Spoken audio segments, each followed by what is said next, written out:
बिस्मिल्लाहिर्रहमानिर्रहीम। Dear students, I hope कि आप सब खैरियत से होंगे। डियर स्टूडेंट्स, हम क्लास 12 चैप्टर नंबर 18 इलेक्ट्रॉनिक्स लेके चल रहे हैं और आज की इस वीडियो में हमारा टॉपिक है ट्रांजिस्टर्स।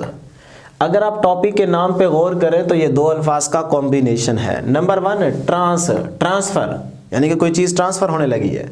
ईस्टर जो है ये रेजिस्टेंस से निकला है, तो फिर मैं यहाँ से कह सकता हूँ कि आज के इस टॉपिक में बेसिकली रेजिस्टेंस से ट्रांसफ़र होने लगी है, यानी कि सर्किट के अंदर इंटरनल रेजिस्टेंस की वेरिएशन होने जा रही है।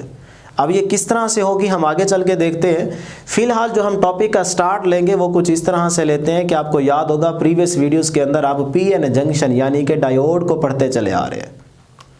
तो ये हमारे पास एक डायोड का सिंबल था जिसकी ये क्या है, प्लेन साइड P और ये क्या है, उसकी फ्रंट साइड N। तो पीएन जंक्शन आपके पास एक डायोड ही था। अब डियर स्टूडेंट्स, आपको ये भी याद होगा कि एक सिंगल डायोड को जब आपने सर्किट में यूज़ किया था तो उस सर्किट से आपने फ़ायदा क्या लिया था कि उसको अपनी मर्जी से स्विच ऑन एंड ऑफ के तौर पे आप यूज़ कर रहे थे। इसी तरह से आपने रेक्टिफायर में डायोड को यूज़ किया था, और रेक्टिफायर क्या है, conversion of AC into DC। यही थी ना रेक्टिफिकेशन। तो इसका मतलब हाफ वेव रेक्टिफिकेशन में भी आप डायोड को यूज़ करके फ़ायदा ले रहे थे। इसी तरह से फुल वेव में भी आप फ़ायदा ले रहे थे डायोड्स को यूज़ करके। तो फिर सोचें कि अगर एक डायोड को यूज़ करके आप इतना अच्छा खासा फ़ायदा हासिल कर रहे थे, तो अगर हम दो डायोड्स को आपस में मिला दें तो फिर हमें कितना फ़ायदा होगा। इसका मतलब अच्छा खासा फ़ायदा हासिल कर सकते हैं अगर दो डायोड्स को मिला दें। होगा कि नहीं होगा फ़ायदा? होगा। तो वही काम आज हम इस लेक्चर में करने जा रहे हैं कि दो डायोड्स को कंबाइन करने लगे हैं ताकि हमें फ़ायदा हो। क्या फ़ायदा होता है लग जाएगा पता। तो डियर स्टूडेंट्स, यहाँ पे हमारे पास दो डायोड्स हैं, एक ये वाला और एक ये वाला। ये इस डायोड की बैक साइड, ये फ्रंट साइड, और इस डायोड की ये बैक साइड और ये फ्रंट साइड। तो ये दो डायोड्स आपस में एक दूसरे के सामने बैक टू बैक रखे गए हैं। इसी तरह यहाँ पे देखें तो ये दो डायोड्स फ्रंट टू फ्रंट आपस में यहाँ पे शो किए गए हैं कि इस डायोड की ये फ्रंट साइड है, इस डायोड की ये फ्रंट साइड है। तो अब डियर स्टूडेंट्स, अगर आप बैक टू बैक दो डायोड्स को कनेक्ट करते हैं तो आपके पास डायग्राम कुछ इस तरह से बनती है। ये वाली साइड आपस में मिलकर एक बन गई और ये फ्रंट साइड वैसे और ये फ्रंट साइड वैसे। तो इसका मतलब ये जो साइड है इसे क्या नाम देंगे, P, प्लेन साइड है, और ये फ्रंट साइड N, ये फ्रंट साइड N। तो बैक टू बैक दो डायोड्स को कनेक्ट करने से आपके पास ट्रांजिस्टर कौन सा बना, NPN ट्रांजिस्टर बना। इसी तरह जब आप दो डायोड्स की फ्रंट साइड्स आपस में कनेक्ट करते हैं इन दोनों को, तो ये वाली डायग्राम कुछ इस तरह से बनेगी।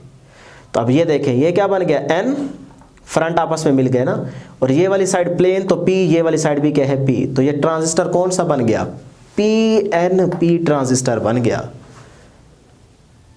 बैक टू बैक कनेक्ट करने से NPN transistor, front to front दो डायोड्स को कनेक्ट करने से कौन सा बना, PNP ट्रांजिस्टर बना। तो फिर मैं कह सकता हूं कि ट्रांजिस्टर की कितनी टाइप्स हुई, 2।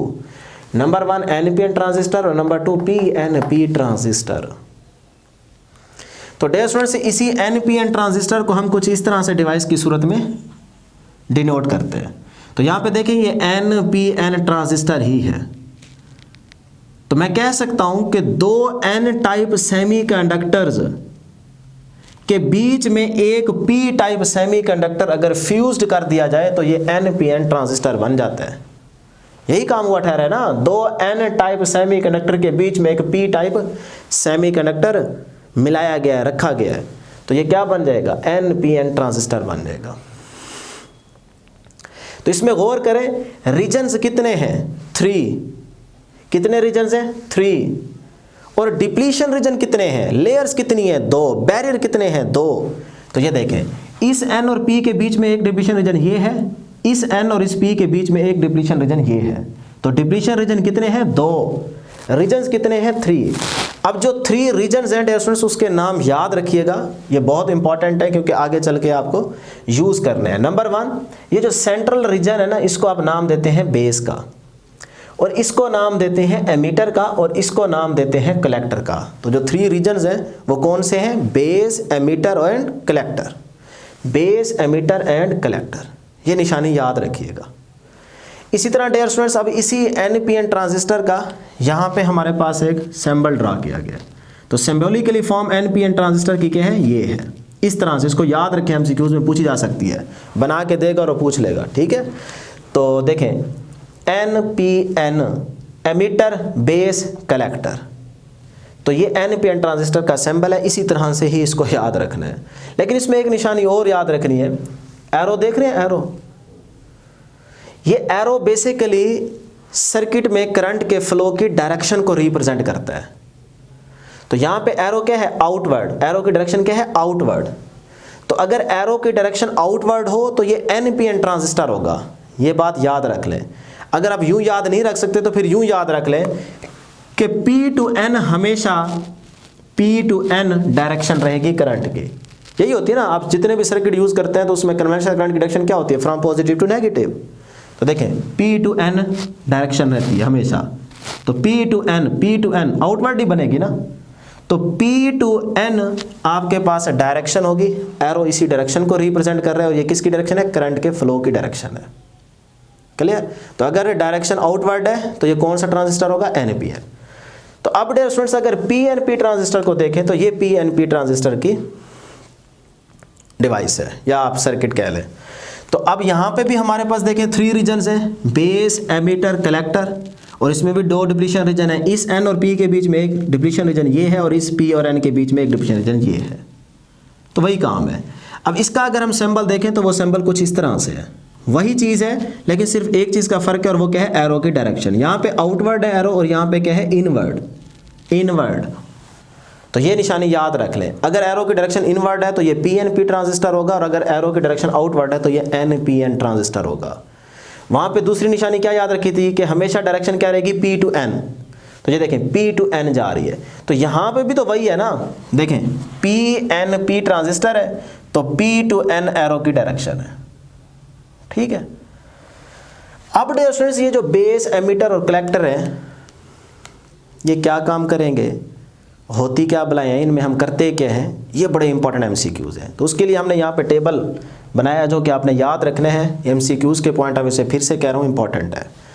NPN ट्रांजिस्टर, तो एक बात याद रख लें कि ज़्यादातर हम NPN ट्रांजिस्टर ही को यूज़ करते हैं, PNP को कम करते हैं, कर सकते हैं लेकिन कम करते हैं। उसकी वजह है, वजह यह है कि देखें आपको ये बात याद होगी कि N रीजन में मेजॉरिटी चार्ज कैरियर्स क्या होते हैं, इलेक्ट्रॉन्स।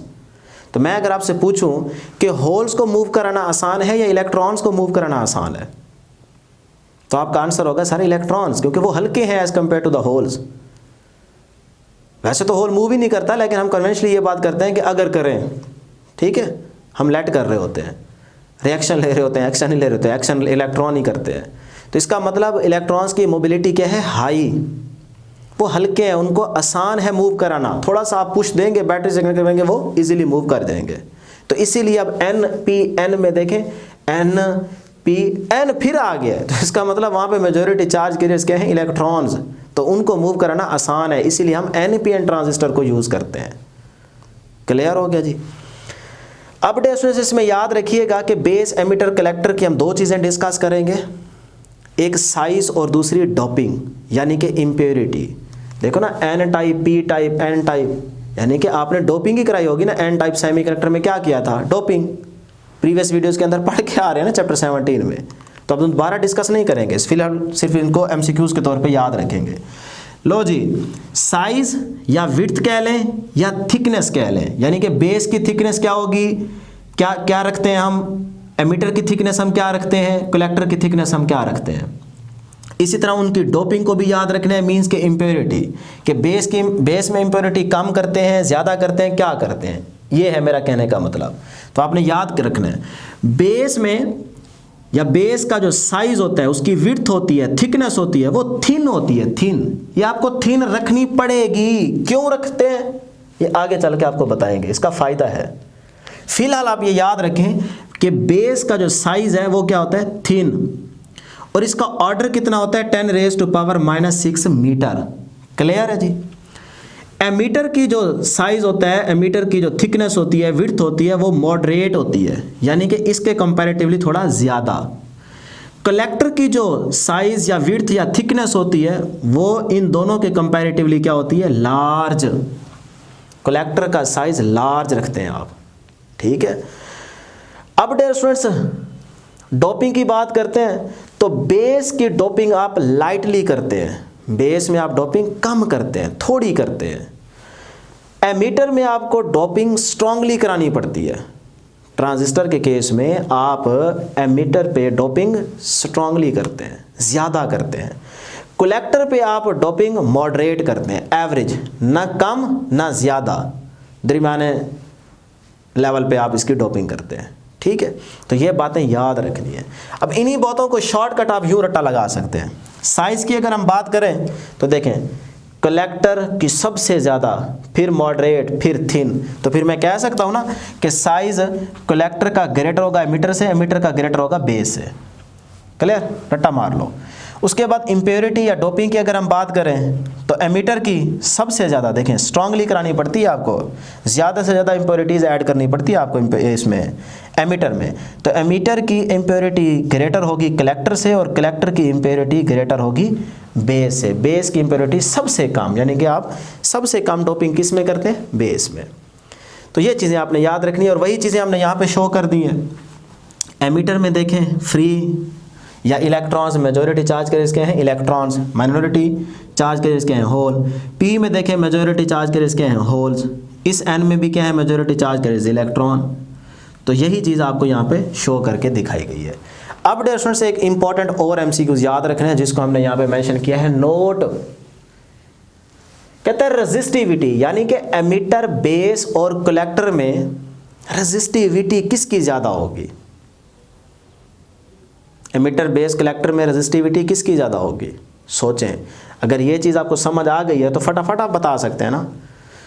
बेस क्या है? थिन, तो रेजिस्टेंस कम, रेजिस्टिविटी ज़्यादा। रेसिप्रोकल ऑफ रेजिस्टेंस क्या होती है? प्रीवियस चैप्टर के अंदर आप पढ़ के आए हैं ना, चैप्टर 13 में। तो फिर इसका मतलब बेस की रेजिस्टिविटी क्या होगी? ज़्यादा होगी। वेरी वेरी हाई कह लें या सिर्फ लार्ज कह लें, हाई कह लें। एरो अपवर्ड का मतलब है हाई।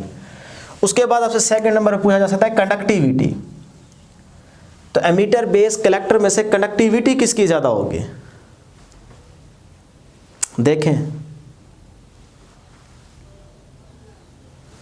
एमिटर एमिट करेगा ना, एमिटर, एमिट करना, उसके पास है तो वो एमिट करेगा ना चार्जेस को, इलेक्ट्रॉन्स को, और कलेक्टर कलेक्ट करेगा, इकट्ठा करेगा।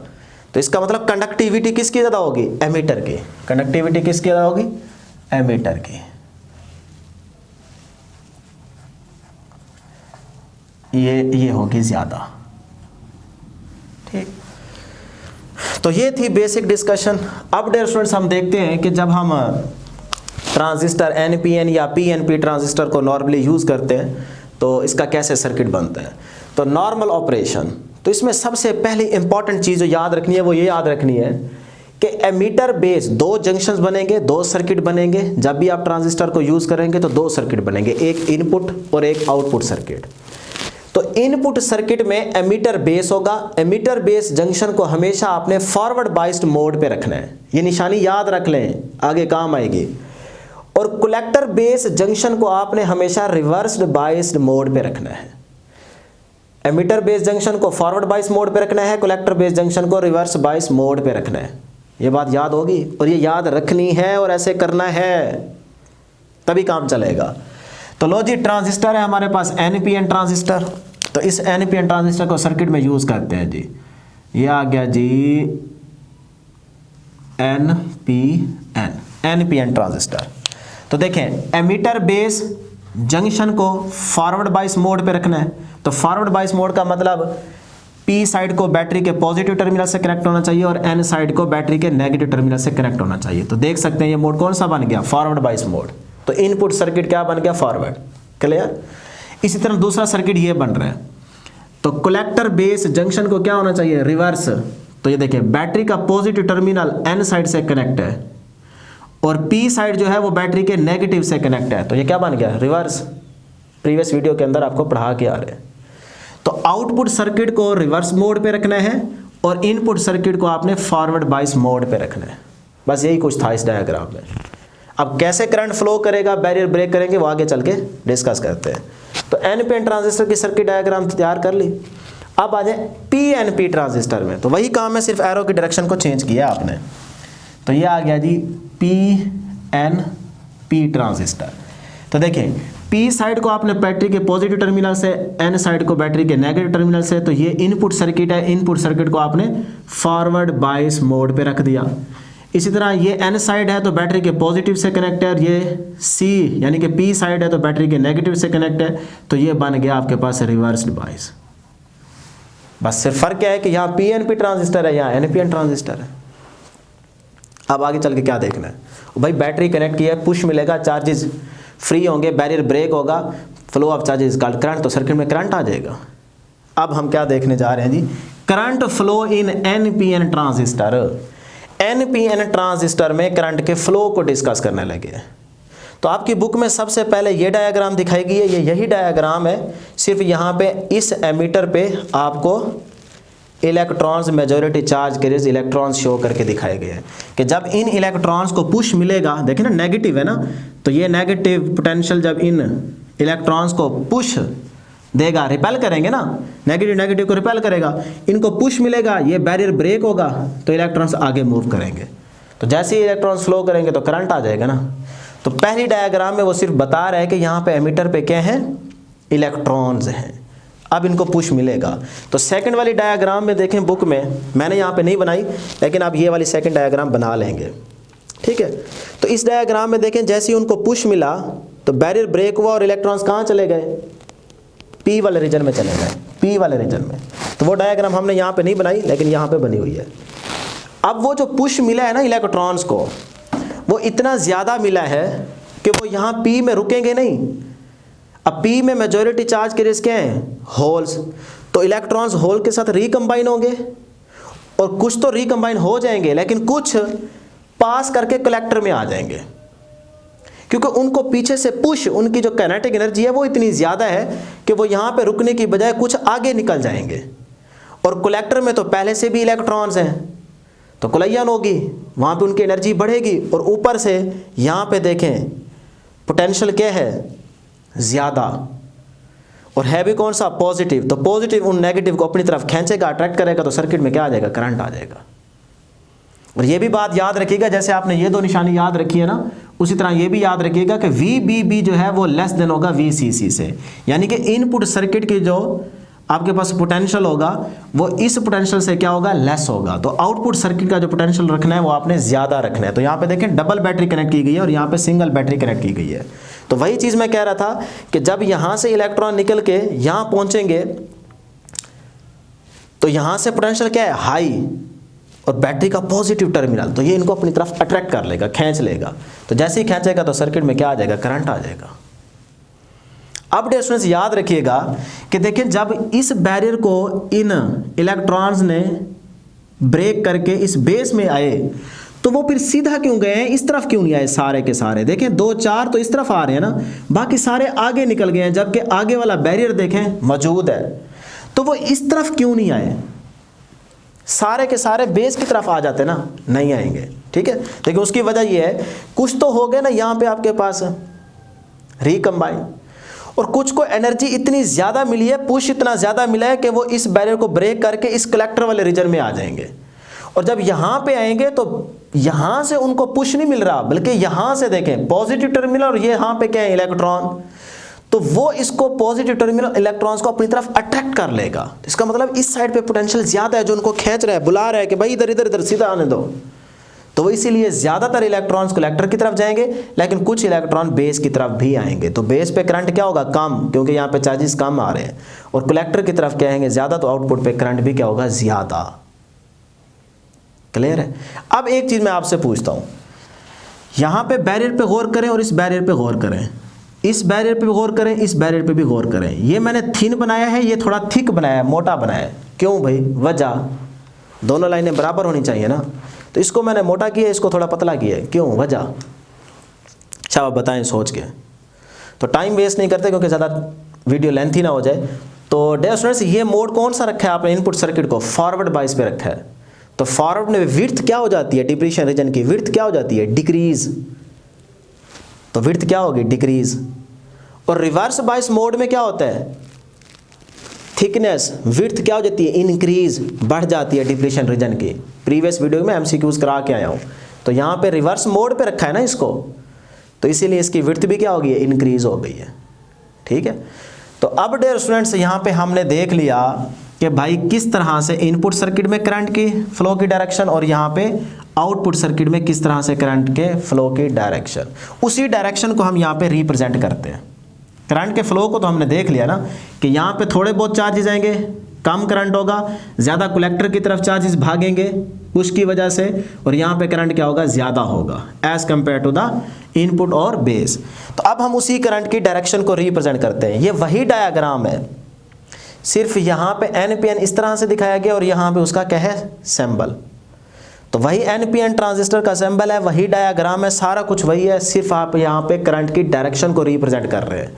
तो देखें जी, नेगेटिव पोटेंशियल था, पुश मिला, तो ये आपके पास एमिटर करंट के फ्लो की डायरेक्शन है, और यहाँ पे ये बेस करंट होता हुआ ये पॉजिटिव की तरफ पहुँच गया, लूप कंप्लीट हो गया। तो ये है ओरिजिनल करंट की डायरेक्शन, ओरिजिनल करंट की डायरेक्शन। और यहाँ पे अगर आप देखें, बेस से इलेक्ट्रॉन ज़्यादा निकलकर बेस की तरफ कम जाएंगे और पीस को क्रॉस करते हुए कलेक्टर की तरफ ज़्यादा जाएंगे। तो कलेक्टर की तरफ ज़्यादा जाएंगे तो ये आपके पास कलेक्टर करंट की डायरेक्शन है। तो इस सर्किट के अंदर ये आपके पास करंट की डायरेक्शन होगी, ओरिजिनल करंट, ओरिजिनल करंट। ठीक है जी। अब आपकी बुक में ये ओरिजिनल करंट की डायरेक्शन को भी दिखाया गया है और कन्वेंशनल करंट की डायरेक्शन को भी रिप्रेजेंट कराया गया है। तो यहाँ पे देखें, ये आपके पास ओरिजिनल करंट की डायरेक्शन इस सर्किट डायग्राम में, और इस सर्किट डायग्राम में कन्वेंशनल करंट की डायरेक्शन को रिप्रेजेंट किया गया है। तो यहाँ पे देखें वही सर्किट है, लेकिन यहाँ पे कन्वेंशनल करंट की डायरेक्शन को रिप्रेजेंट किया गया है। तो डियर स्टूडेंट्स, आप फिर अब यहाँ पे कन्वेंशनल करंट देखें तो वो इसके क्या होगा, अपोजिट होगा। तो ये देखें, ये IB बेस करंट ये जा रहा है और यहाँ से एमिटर करंट, तो ये है करंट की direction, conventional current from positive to negative. इसी तरह यहाँ पे देखें, फ्रॉम पॉजिटिव टू नेगेटिव, ये कन्वेंशनल करंट की डायरेक्शन है। ठीक हो गया जी। तो अब डियर स्टूडेंट्स, लास्ट में हमारे पास अगर यहाँ पे गौर करें तो देखें, कन्वेंशनल करंट यहाँ पे बेस के अलॉन्ग क्या होगा, ये डायरेक्शन होगी ना, IB, और ये क्या है, कलेक्टर करंट की डायरेक्शन, तो ये क्या है, IC। तो मैं यहाँ से फिर इक्वेशन बना नहीं सकता अकॉर्डिंग टू KCL कि IE एमिटर, कंडक्टिविटी किसकी आई थी, एमिटर पे, तो IE इज इक्वल टू, ये देखें, बेस वाला प्लस कलेक्टर वाला, दोनों को ऐड कर देंगे ना, तो ये आ जाएगा IB प्लस IC। तो ये बन गई इक्वेशन नंबर 1। तो एमिटर पे करंट ज़्यादा होगा, तो एमिटर पे करंट ज़्यादा होगा, IE is equal to IB plus IC। तो ये थी डियर स्टूडेंट्स हमारे पास ट्रांजिस्टर की बेसिक डिस्कशन, जिसको आपने याद रखना है। अब हम चलते हैं कुछ इंपॉर्टेंट MCQs की तरफ कि यहाँ से इंपॉर्टेंट MCQs एंट्री टेस्ट में क्या बनाए जा सकते हैं NMT कैट में। कॉमन एमिटर ट्रांजिस्टर है और ये क्या है, कॉमन बेस ट्रांजिस्टर। सर्किट आपके लिए कंप्लीट करना चाहें तो इसी तरह से कर सकते हैं, अदरवाइज कोई ज़रूरत नहीं है, सिर्फ आपको हिंट दे रहा हूँ कि कॉमन एमिटर ट्रांजिस्टर और ये क्या है, कॉमन बेस ट्रांजिस्टर। तो कॉमन एमिटर या जो भी नॉर्मली आप ट्रांजिस्टर यूज़ करते हैं तो उसमें करंट गेन, मैं क्या कह रहा था कि आउटपुट पे करंट बढ़ गया है ना ज़्यादा, क्योंकि कलेक्टर पे इलेक्ट्रॉन ज़्यादा जा रहे थे। कैसे बढ़ गया, इनपुट पे तो कम था। ये वही बात तो आ गई ना कि रेजिस्टेंस की वेरिएशन होने जा रही है, तो उसकी वजह से तो आउटपुट पे करंट ज़्यादा आया है। ठीक, तो उस करंट गेन वो कितना ज़्यादा आया है उसको फाइंड आउट करने के लिए अगर हम इस सर्किट से निकालना चाहें तो वो करंट गेन क्या आएगा, वो आएगा जी करंट, तबीयत भी आज ख़राब है मेरी, फिर भी मैं स्पीड लगाई ठहरा हूँ, तो डियर स्टूडेंट्स आपने साथ साथ चलना है। ठीक है, कोशिश करनी है साथ साथ चीज़ें नोट करें। तो करंट गेन क्या होगा जी, कॉमन एमिटर है ना, तो कॉमन एमिटर, तो ये दो चीज़ें रह गई, तो IC ओवर IB। ठीक, और करंट गेन को आप डिनोट करते हैं डियर स्टूडेंट्स बीटा से, तो ये बन जाएगा IC ओवर IB। लो जी, ये आपके पास करंट गेन आ गया, रेशो है IC ओवर IB की। इसी तरह अगर आप यहाँ पे देखें कॉमन बेस है तो ये दो चीज़ें रह गई है ना, तो फिर यहाँ पे जो आपका करंट गेन होगा, करंट गेन वो बराबर होगा IC over IE, IC over IE, ये होगा करंट गेन। और इसमें आप डिनोट करते हैं करंट गेन को अल्फा से, और ये बन जाएगा IC ओवर IE। अब यहाँ से अल्फा और बीटा दोनों में से किसी एक की वैल्यू दे के वो एमसीक्यूज में पूछता है तो बच्चों को रिलेशन याद नहीं होता, तो वो रिलेशन देखिएगा। उससे पहले ये भी एक चीज़ याद रखें कि ये जो हमारे पास करंट गेन है, रेशो है ना, तो ये यूनिट लेस होगा, इसका यूनिट नहीं होगा ना। तो पहली चीज़ ये भी याद रखिएगा कि ये यूनिट लेस है, यूनिट लेस। और दूसरी चीज़ याद रखिएगा, इसकी वैल्यू क्या होगी, हाई, और ऑर्डर क्या होगा, order of 100, order of hundreds. ठीक, और ये बात बुक में यहाँ पे आप अंडरलाइन कर लें।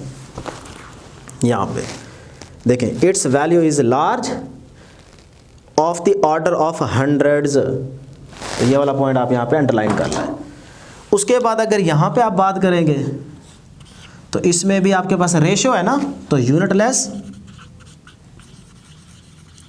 और नंबर 2 अल्फा की value very very less than 1। इसमें 1 से वैल्यू बीटा की वेरी वेरी ग्रेटर होगी, ठीक है ना। देखो ना, ऑर्डर क्या है, हंड्रेड्स, तो इसका मतलब बीटा की वैल्यू 1 से वेरी वेरी ग्रेटर होगी, और वहाँ पे अल्फा की वैल्यू 1 से लेस होगी।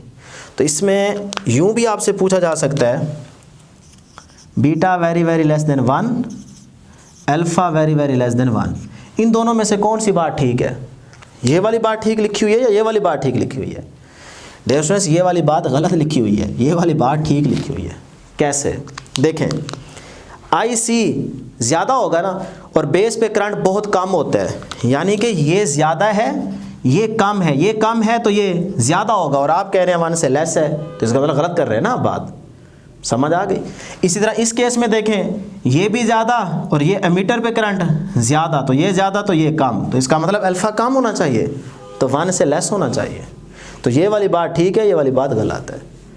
अब डियर स्टूडेंट्स, हमारे पास अगर अल्फ़ा की वैल्यू हो और बीटा कैलकुलेट करना हो, या बीटा की वैल्यू हो और अल्फ़ा कैलकुलेट करना हो, तो इसके लिए भी 2 रिलेशन आपने याद रखने हैं। वो 2 रिलेशन कुछ इस तरह से हैं कि अल्फ़ा का जो हमारे पास रिलेशन होता है वो होता है alpha is equal to beta over 1 plus beta, और जो बीटा का होता है वो होता है alpha divided by 1 minus alpha. ये 2 रिलेशन होते हैं। अब ये रिलेशन आए कहाँ से हैं, alpha divide by 1 minus alpha is equal to beta, और ये वाला रिलेशन ये कैसे आए हैं, ये इक्वेशन ज़रा गौर से देखिएगा। ये वाली IE is equal to IB plus IC, अगर इस इक्वेशन पे आप दोनों साइड्स पे IC से डिवाइड कर दें तो सिंप्लीफाई करें, यही 2 रिलेशन आपके पास बन जाएंगे। तो एक रिलेशन मैं कर लेता हूँ, दूसरा आप खुद कर लेंगे। कहाँ पे करें, यहाँ पे करते हैं।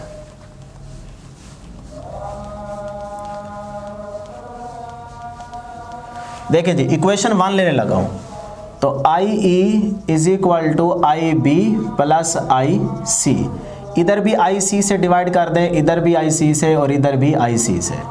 IE ओवर IC किसके इक्वल होगा dear students, IE over IC। यहाँ से देखें, IE ओवर IC उलट हो जाएगा ना, 1 ओवर अल्फ़ा, तो ये आ गया 1 over alpha is equal to IB over IC, इसको उलट करें तो ये क्या बन जाएगा, 1 ओवर बीटा, तो ये आ गया जी 1 ओवर बीटा, और ये हो जाएगा कैंसल, तो ये आ गया 1।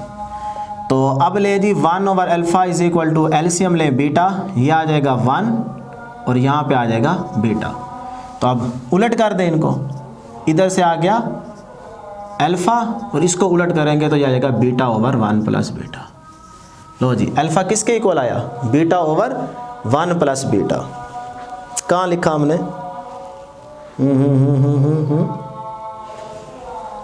Alpha is equal to beta over 1 plus beta. इसी तरह अगर आपको यहाँ से बीटा चाहिए, अल्फ़ा आपने कैलकुलेट कर लिया, बीटा चाहिए तो यहाँ से आप बीटा कैलकुलेट कर सकते हैं, वो आपके पास ये वाला रिलेशन आएगा, ये आप खुद कर लीजिएगा। ठीक है जी, तो ये थी डियर स्टूडेंट्स हमारे पास आज की डिस्कशन। उम्मीद करते हैं कि आपको ज़रूर समझ आई होगी। आज के लिए इतना ही, दुआओं में ज़रूर याद रखिएगा। अल्लाह हाफिज़।